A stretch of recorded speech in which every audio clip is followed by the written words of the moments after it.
সকলো বন্ধু বান্ধৱীকে মোৰ অন্য এটা ভিডিঅ'লৈ স্বাগতম জনাইছোঁ আৰু লগতে আজি মই দুজনমান পুলিচ বিষয়াক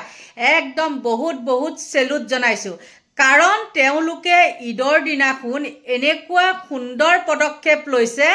আৰু এই পদক্ষেপে কি হৈছে জানেনে বহুতৰে জীৱন বচাইছে বিশেষতে নগাঁও চহৰত যিকিটা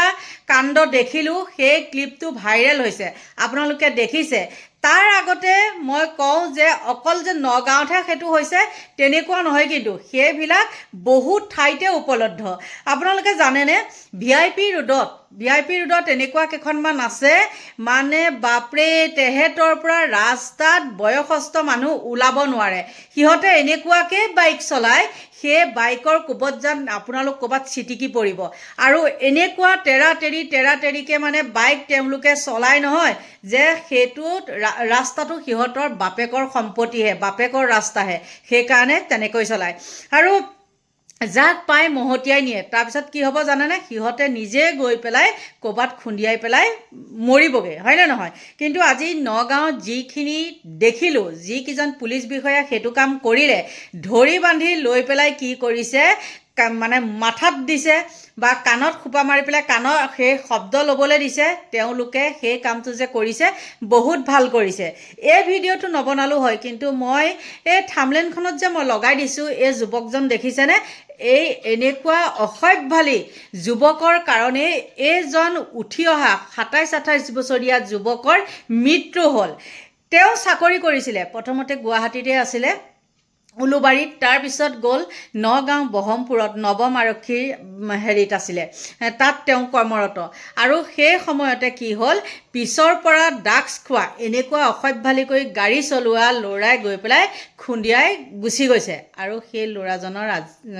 মানে ২-৩দিনমান চিকিৎসালয়ত থাকিলে থকাৰ পিছত এই যুৱকজনৰ মৃত্যু হ'ল এতিয়া কওকচোন কিমান সাৱধানে থকাৰ পিছতো কিছুমান অসভ্যালী ব্যক্তিৰ কাৰণে অসভ্যালী ল'ৰা ছোৱালীৰ কাৰণে কি হয় বেলেগৰ জীৱন ধ্বংস হয় সেই মানুহঘৰৰ দুটা ল'ৰা আছিলে সেই মানুহঘৰৰ দুটা ল'ৰা এই ল'ৰাটোৱে আছিলে অকল চাকৰি পোৱা বেছি দিন হোৱা নাই কিন্তু কি হ'ল লোকেল ল'ৰাটোৰ জীৱন কাঢ়ি নিলে কেনেকুৱা ল'ৰা ছোৱালীয়ে নিলে আজি এই পুলিচ প্ৰশাসনে যেনেকুৱা যে এই ল'ৰাকেইটাক যে ধৰিছে এই এনেকুৱা অসভ্যালী ল'ৰাকেইটাই হয়তো নগাঁৱত সেই নিউজটো বহুত ভাইৰেল হৈ আছে আৰু সেইটো কাৰণে চাগে হয়তো পুলিচ প্ৰশাসনে সেই কামটো কৰিছে আৰু নৱম আৰক্ষীৰ আছিলে সেই ল'ৰাজন গতিকে বহুত দুখ লাগিছে আৰু আমাৰ ইয়াতো তেনেকুৱা একদম কি ক'ব মানে নিজে ছাইড হৈ দিব লাগিব নহ'লে সিহঁতে উৰাই নিব আৰু ফুটপাথৰ ওপৰেদিও মানে এনেকুৱা কিছুমান কৰে ফুটপাথৰ ওপৰেদিও তেওঁলোকে বাইক নিয়ে মই কিন্তু কি কৰোঁ জানে ফুটপাথেদি যেতিয়া কোনোবাই বাইক নিয়ে বা উল্টা ছাইডেদি কোনোবাই চাইকেলো নিয়ে ফুটপাথ কিয় মানুহে খোজকাঢ়িবৰ কাৰণে নহয় জানো সিহঁতক বাইক চাইকেল চলাবলৈ নহয় আৰু প্ৰায়খিনি মই এই ভিডিঅ'টোৰ দ্বাৰাই কৈছোঁ প্ৰায়খিনি ফুটপাথে আমাৰ এই ভিআইপি ৰোডটোত বৰবাৰী ভিআইপি ৰোডটো হেঙেৰাবাৰী ভিআইপি ৰোড যিটো সেইটো আৰু বৰবাৰী বুলি ক'লে কেইবাখনো বৰবাৰী আছে নহয় তাত কি হয় জানেনে প্ৰতিটো ফুটপাথতে এনেকুৱা ছেকেণ্ড হেণ্ড গাড়ী হওক বা কিবা দোকান বজাৰ সকলোখিনি মই কথাটো কওঁতে যেতিয়াও হয় কৈ আছে গম পাইছে তেনেকুৱা মানে খোজ কাঢ়িব নোৱাৰি ইমানে দোকান বজাৰে চাবনে বা ছেকেণ্ড হেণ্ড গাড়ীয়ে চাবনে নাই বাইকে চাব মুঠতে ফুটপাথ একদম ব্লক আৰু সেই জাকৰ খোজে যদি কাঢ়িব নোৱাৰি এই এনেকুৱা অসভ্যালী উদন্ত জাকে বাৰু আমাক মহতিয়াই নিনিবনে মই ভিডিঅ' বনাই থাকোঁতে আজিৰ পৰা ৫-৬ মাহৰ আগত মোক কোনোবা এজন ব্যক্তিয়ে কৈছিলে সচল অৰ্জুনতল সেই তেনেকুৱা তাতো সেই ছেম মানে ভিআইপি ৰোড বুলি ক'লে গোটেইটো একদম 6 মাইললৈকে পৰে নহয় জানো সেই তেনেকুৱা গতিকে অকল যে নগাঁৱতে সেই পুলিচ কেইজনে তেনেকুৱা কৰিছে সেইটো নহয় আমাৰ ইয়াতো কৰিব লাগে সকলোতে কৰিব লাগে ইয়াত বুলিয়ে নহয় সকলোতে কৰিব লাগে গতিকে মই পুলিচ কেইজনক বহুত ধন্যবাদ অসম আৰক্ষী আৰু মই পুলিচ কৈ আছোঁ দেই একদম ক্ষমা কৰিব বেয়া নাপাব আপোনালোকে গতিকে বহুত ধন্যবাদ দিছোঁ সেই পুলিচ কেইজনকো আৰু সেই যিকেইজন ল'ৰাক তেনেকুৱা কৰিছে একদম বৰ সুন্দৰ কাম কৰিছে পাৰিলে তেহেঁতৰ হাতকেইখন কাণৰ পৰা আঁতৰাই দিব লাগিছিলে তাৰ পিছতহে তেওঁলোকৰ ওচৰত সেই ঢেৰ শব্দটো দিব লাগিছিল গতিকে বন্ধু বান্ধৱীসকল চাওকচোন কেনেকুৱা ধৰণৰ শাস্তি দিছে আপোনালোকে চাই লওক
এনেকা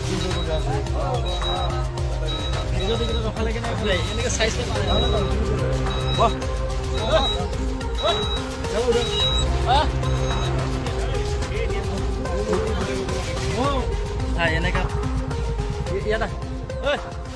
ইয়াত তই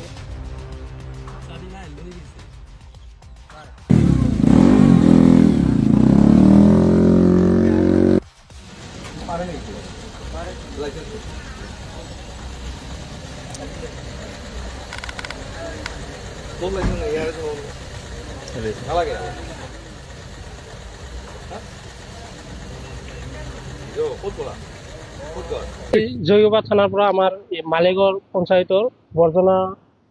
গাঁও পঞ্চায়তৰ মাজত ব্ৰিজ এটা আছে। এই ব্ৰিজৰ ওপৰত দুটা বাইক মানে আহি ইয়াতে মানে চাইলেঞ্চাৰ মানে চেঞ্জ কৰি মানে চাউণ্ড কৰি আছিল পুৰা। তেতিয়া আমাৰ জয়গোবা আৰক্ষী থানাৰ পৰা মানে আৰক্ষী বিষয়া ইয়াতে যোৱাৰ সময়ত দেখা পাল যে এনেকুৱা মানে চাউণ্ড কৰি আছে। তেতিয়া মানে আৰক্ষীহঁতে নুমি হেনা দুটা বাইক আৰু ল'ৰা দুটাক জব্দ কৰি থানালৈ লৈ গৈছে। বহুত দৈনিকে এনেকুৱা হৈ থাকে আমাৰ ইয়াতে মানে চাউণ্ড কৰি থাকে আৰু পুৰা স্পীড চলি থাকে। আমাৰ ইয়াতে গাঁৱলীয়া অঞ্চল হয়, ইয়াতে মানে ৰাস্তা ইমান মানে সুবিধা নহয়। কিন্তু আজিকালি মানে ল'ৰাবিলাকৰ মানে বাইকবিলাক মানে ভাল ভাল বাইক লয়, মানে দামী দামী বাইক লৈ হেনা মানে চাইলেঞ্চাৰ মানে চেঞ্জ কৰি হেনা মানে চাউণ্ডো কৰি থাকে আৰু স্পীডো বহুত মানে চলি থাকে। আৰু ইয়াৰ কাৰণে আমাৰ গাঁৱতো বহুত অসুবিধা হয়, মানে গাঁও অঞ্চলৰ মানুহ এনি টাইম ৰাস্তাতে ঘূৰি থাকে। ইয়াৰ কাৰণে আমাৰ এক্সিডেণ্ট হোৱাৰো বহুতো সম্ভাৱনা থাকে। মানে কাম হোৱাৰ কাৰণে আজি আমি জয়গোবা আৰক্ষী থানা মানে বিষয়াসকলক ধন্যবাদ জনাইছো যে এনেকুৱা যাতে নেক্সট আৰু মানে এনেকুৱা যদি কৰি থাকে তেতিয়াহ'লে আমাৰ ইয়াতে মানে এনেকুৱা মানে আৰু ভৱিষ্যতত নহ'ব বুলি আমি আশা কৰোঁ। আপোনালোকৰ যদি কাৰোবাৰ বেয়া লাগিছে সেইটো ক'ব নোৱাৰোঁ দেই, কিন্তু মোৰ হ'লে এওঁলোকক এই শাস্তিটো দিয়াৰ কাৰণে একদম বহুত ভাল লাগিছে। আৰু বিশেষতে যিজন ল'ৰা যে মই থামলেনত লগাই দিলোঁ, সেই ল'ৰাজনক যে তেনেকৈ পিছফালৰ পৰা গৈ পেলাই মাৰিলেগৈ, সেইটো কিন্তু মোৰ একদম মানে আৰু কি ক'ব, মোৰে নহয় চাগে, হয়তো আপোনালোকৰো বহুত দুখ লাগিছে। উঠি অহা এজন ল'ৰা নহয় জানো, 27-28 বছৰীয়া ল'ৰা। গতিকে ভগৱানে তেওঁক মানে ভাল স্থান দিয়ক, সেইটোকে আশা কৰিছোঁ। তাৰ বাদে আমাৰ ক'বলগীয়া আৰু কি থাকিব পাৰে বাৰু কওকচোন, গুচিয়ে গ'ল নহয় জানো এই অসভ্যবিলাকৰ কাৰণে। গতিকে অসভ্যবিলাকক পুলিচ প্ৰশাসনে নাকি লগাওক। আৰু আপোনালোকৰ পৰা এতিয়া মই লৈছোঁ বিদায়, বাই বাই।